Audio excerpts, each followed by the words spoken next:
"Nicole! Open up!" I shouted, pounding on the door that wouldn't budge, as if something was placed outside. Then, I heard Nicole's chuckling from the other side of the door. "That's what you get punished for trying to play mom with me." Nicole seemed to have walked away. I remember telling Daniel on the phone this morning that she was going for a 3-night, 4-day trip. Daniel was also away on a rare business trip and wouldn't return for another 4 days. Can't be helped. I called someone with the wearable watch I had on my wrist. While stroking my belly, which had grown significantly in my 9th month of pregnancy, I devised a plan. Enough is enough. Be prepared. 4 days later, Nicole returned home, humming a tune. However, she quickly noticed the stench of decay filling the house and rushed to the sauna, opening the door with force. "What?" I tapped Nicole on the shoulder, who let out a ridiculously surprised voice. "Well, time to correct that rotten attitude. My name is Rachel Morris, a 35-year-old office worker. I continued working even after discovering my pregnancy, but I recently took maternity leave in my 9th month. I am currently enjoying some brief free time. I met my husband, Daniel, 4 years ago, and we got married last year. We just celebrated our first wedding anniversary a month ago, so we're newlyweds. Daniel is 45, 10 years my senior. He's a very kind man who always puts me first. Daniel has a daughter from his previous marriage, Nicole. In fact, Daniel is divorced, and Nicole is his child with his ex-wife. Considering my age, I wanted to get married as soon as possible, but to his adult daughter, the idea of her father remarrying was probably awkward. Nicole, who was very friendly, seemed happy to have me as a big sister. But we decided not to marry while she was still a student, and instead deepened our relationship by going out on dates 2 to 3 times a week. We got married after she started working and moved out. 3 months after our marriage, I found out I was pregnant, and Daniel and I were enveloped in happiness. However, Nicole became cold after learning about my pregnancy and started to look unhappy whenever we met. Maybe she disliked the idea of having a much younger sibling. Although she said she was happy to have a big sister, it was a bit sad, but I couldn't help it. I tried to endure it, telling myself that, but soon I couldn't keep saying that anymore. I'm home. I quit my job, so. One day, suddenly, movers arrived at our house with Nicole. Without even glancing at me, stunned, Nicole cleared out the room we had prepared for the baby and moved her things in. "Wait, what do you mean?"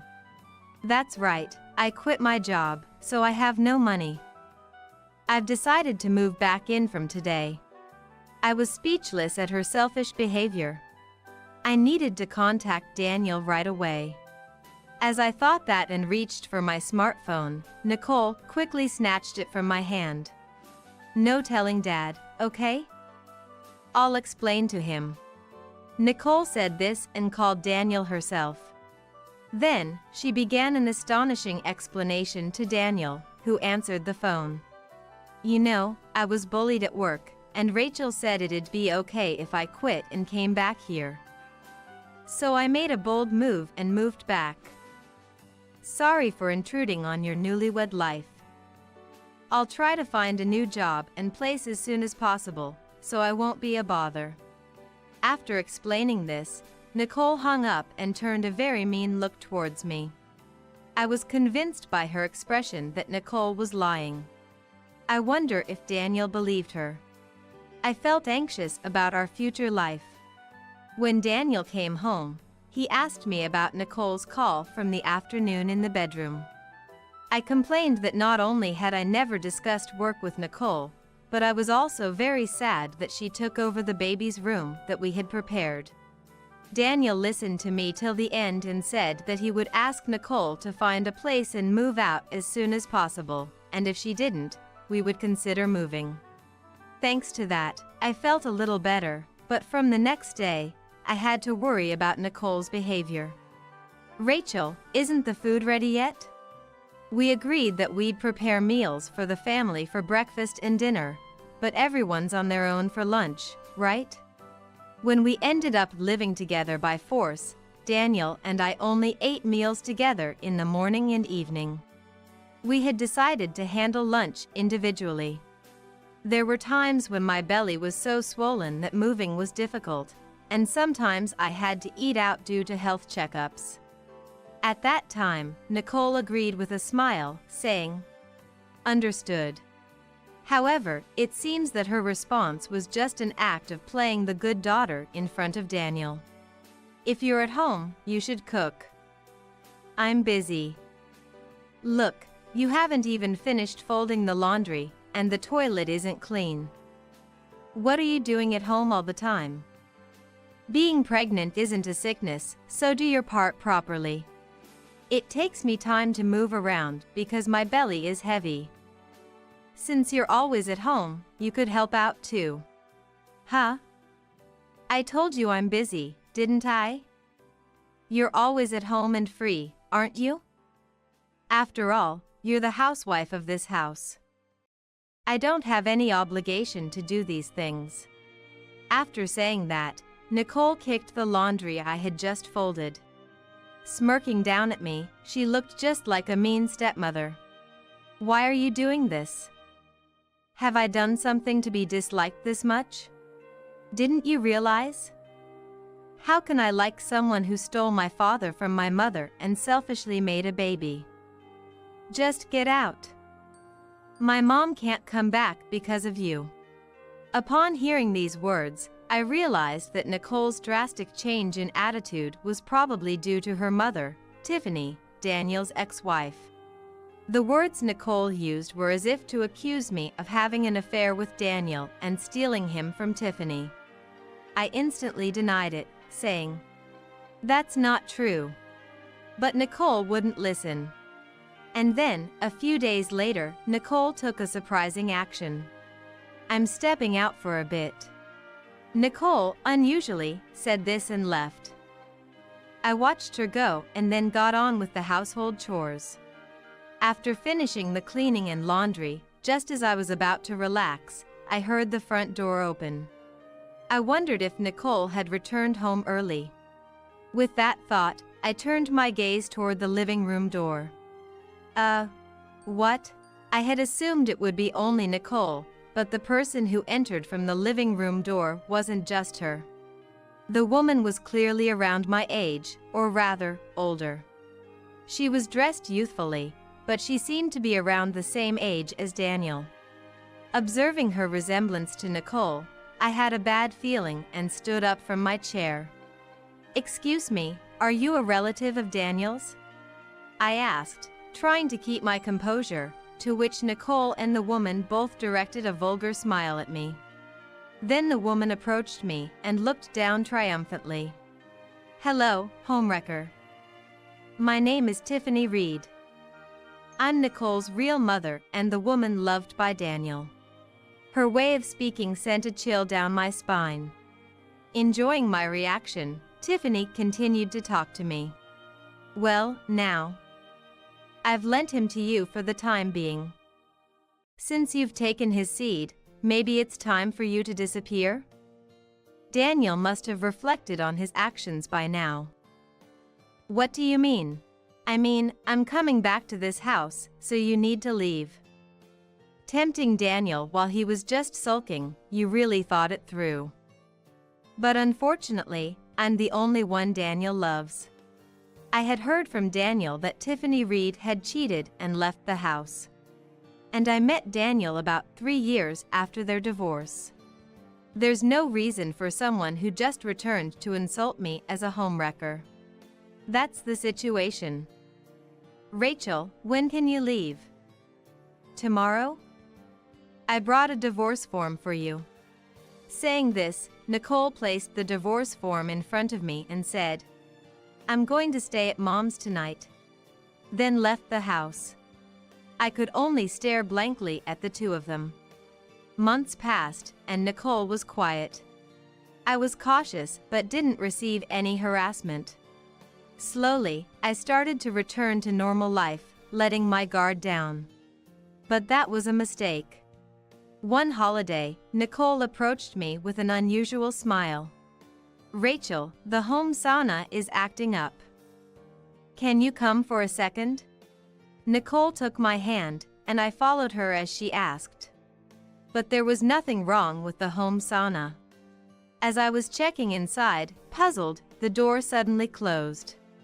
"Nicole, open this!" I shouted while pounding on the unyielding door that seemed blocked from outside.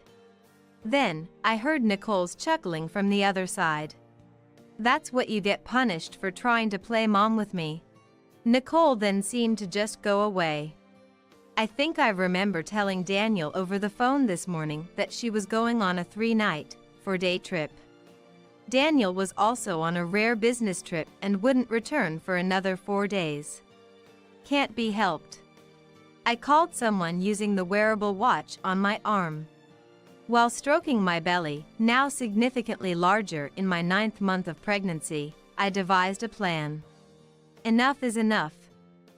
Be prepared. 4 days later, Nicole returned home humming a tune. However, she immediately noticed the foul smell filling the house and rushed to the sauna, opening the door forcefully. "What?"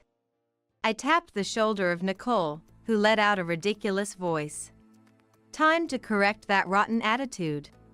You were alive." "Yes, thanks to you." Nicole glared at me, her face turning red. To her, I said, "Nicole, what were you going to do if I had something happen to me after being in the sauna for 4 days? Huh? You wouldn't die in just 4 days." "Well, I don't know about the baby though." "That's right, Daniel." "What?" "Dad." As I called out to the living room, Daniel appeared from around the corner.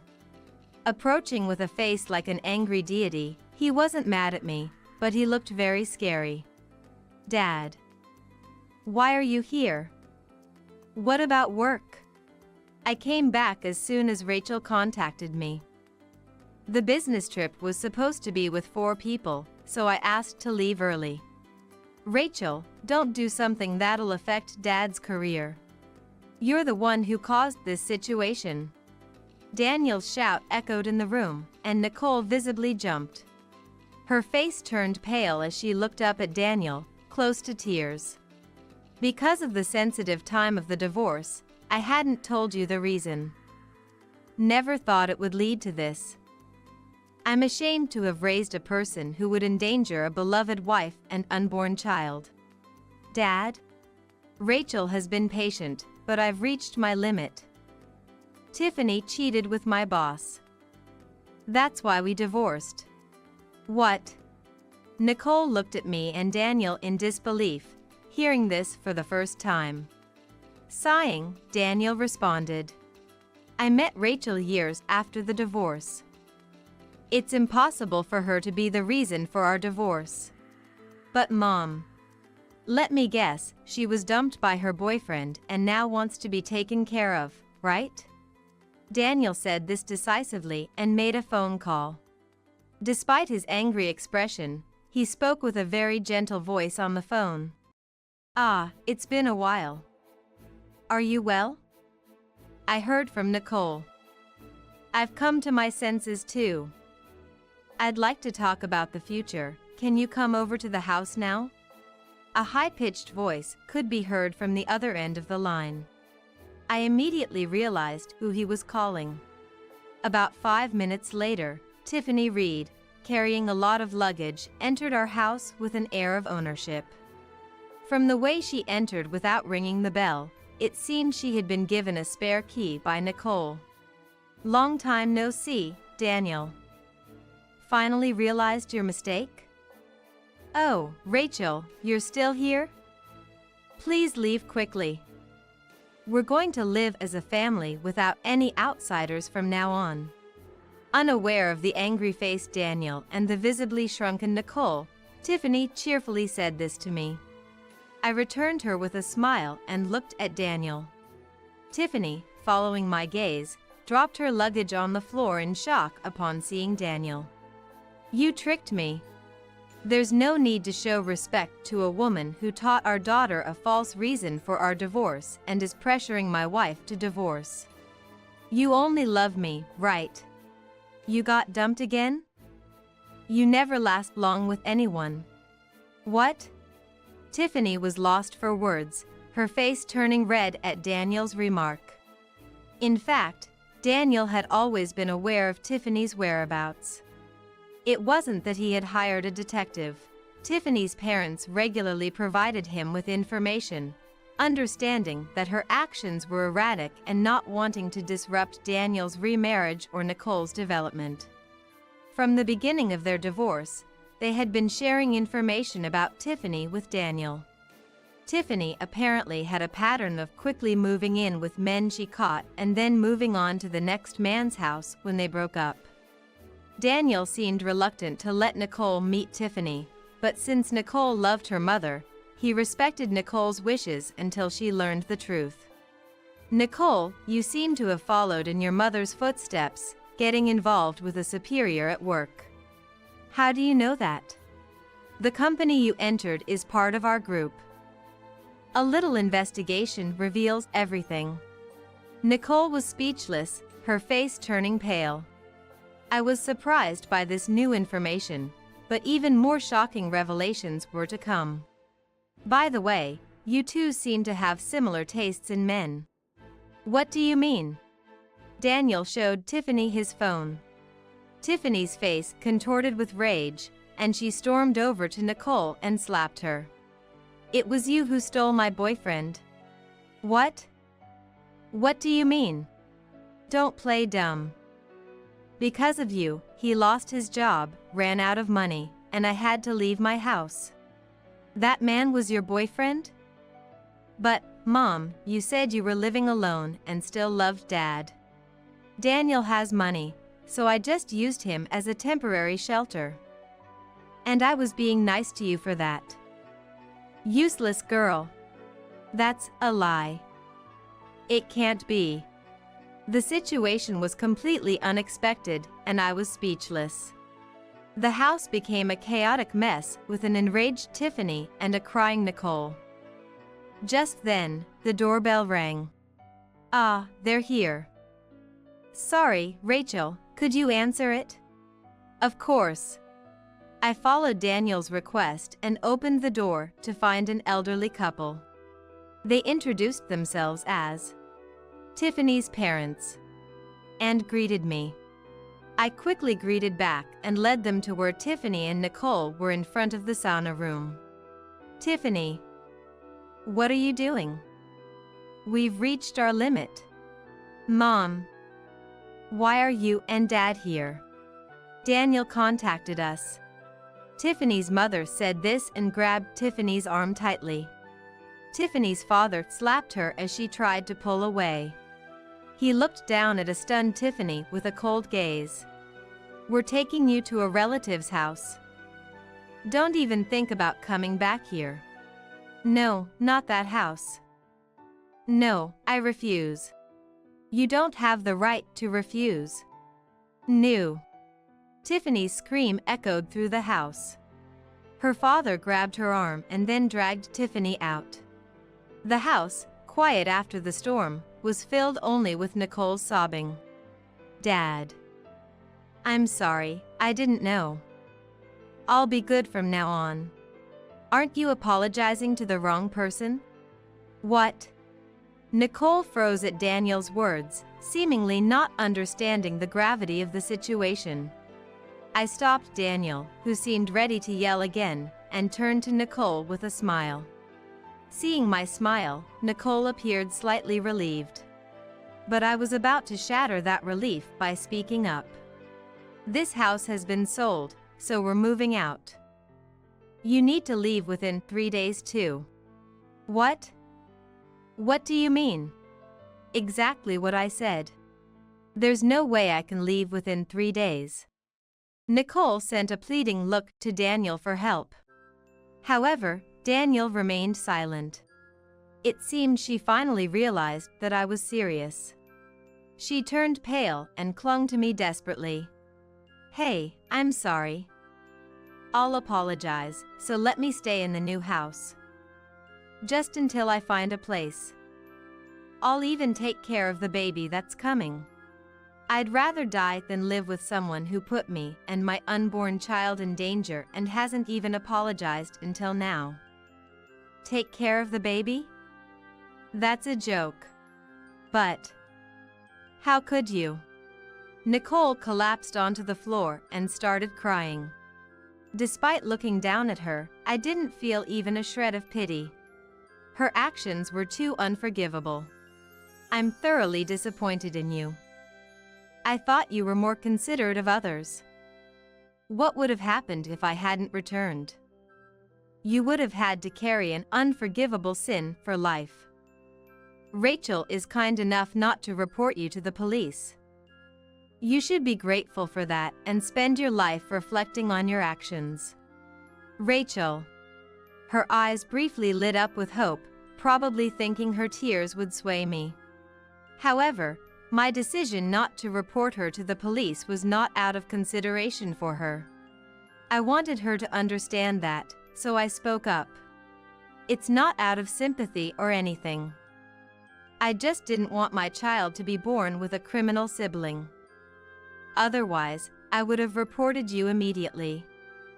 I don't even want to see your face right now." After saying this in one breath, Nicole burst into tears. I felt nothing for those tears and squatted in front of her to continue speaking. "You know, I'm sure you'll get married and possibly have children in the future. Only then will you truly realize the horror of what you've done. I'm looking forward to it." Huh. I must have been smiling, which only increased her fear. Nicole turned from pale to ghostly white and trembled.